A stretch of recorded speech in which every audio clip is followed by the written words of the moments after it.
भारत और बांग्लादेश के बीच दशकों से विवाद का केंद्र रही तिस्ता नदी जल बंटवारे का मुद्दा सुलझाने को लेकर बांग्लादेश की अंतरिम सरकार ने उसके सकारात्मक संकेत दिए हैं। अंतरिम सरकार के सलाहकार ने कहा है कि बांग्लादेश जल्द ही भारत के साथ सीमा पार नदियों के जल बंटवारे पर बातचीत के लिए कदम उठाएगा। बांग्लादेश की सरकारी एजेंसी BSS की रिपोर्ट के अनुसार एक कार्यक्रम में बोलते हुए अंतरिम सरकार की जल संसाधन सलाहकार सईदा रिजवाना हसन ने कहा, बांग्लादेश जल्द ही भारत के साथ सीमा पार नदियों के जल बंटवारे पर बातचीत की कोशिश करेगा। उन्होंने कहा कि बातचीत जनता की राय पर विचार करने के बाद की जाएगी और बातचीत के नतीजों को लोगों के साथ साझा किया जाएगा। समाचार एजेंसी PTI के मुताबिक उन्होंने कहा कि कोई देश बारिश के आंकड़े और नदियों की स्थिति के बारे में जानकारी मांग सकता है और आंकड़ों के आदान प्रदान से जान माल की हानि को रोकने में मदद मिल सकती है।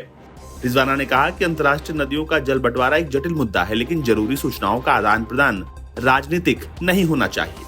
पर्यावरण, वन और जलवायु परिवर्तन सलाहकार रिजवाना ने कहा कि कोई देश ऐसे मुद्दों पर एक तरफा तरीके से अंतर्राष्ट्रीय कोर्ट में नहीं जा सकता, बल्कि दोनों देशों को वहां जाना चाहिए। उन्होंने कहा कि बारिश के आंकड़े साझा करना एक मानवीय मुद्दा है।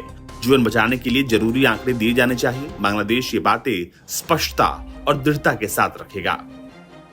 इस महीने की शुरुआत में बांग्लादेश की अंतरिम सरकार के प्रमुख डॉक्टर मोहम्मद यूनिस ने कहा था कि अंतरिम सरकार लंबे समय से लंबित तिस्ता जल बंटवारा संधि पर भारत के साथ मतभेदों को सुलझाने के तरीके तलाशेगी। उन्होंने कहा था कि इस मुद्दे पर बैठे रहने से कोई फायदा नहीं होगा। अगर मुझे पता हो कि मुझे कितना पानी मिलेगा, भले ही मैं उसकी मात्रा से खुश न भी हूं और हस्ताक्षर कर दूं, तो ये बेहतर होगा। इस मुद्दे को सुलझाना होगा। तिस्ता जल बंटवारा दशकों से लंबित है। 414 किलोमीटर लंबी तिस्ता नदी हिमालय के करीब 7000 फीट की ऊंचाई पर स्थित पाहुनुरी ग्लेशियर से निकलती है। तिस्ता नदी सिक्किम के रास्ते भारत में प्रवेश करती है और पश्चिम बंगाल होते हुए बांग्लादेश जाती है। भारत और बांग्लादेश के बीच साल 2011 में तत्कालीन प्रधानमंत्री मनमोहन सिंह की ढाका की यात्रा के दौरान तिस्ता जल बंटवारे के एक समझौते पर हस्ताक्षर करने वाले थे, लेकिन पश्चिम बंगाल के मुख्यमंत्री ममता बनर्जी ने अपने राज्य में पानी की कमी का हवाला देते हुए इसका समर्थन करने से इनकार कर दिया था, जिससे ये समझौता होते होते रह गया।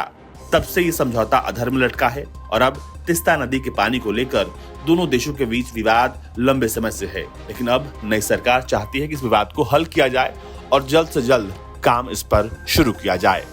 ब्यूरो रिपोर्ट, भारत तक।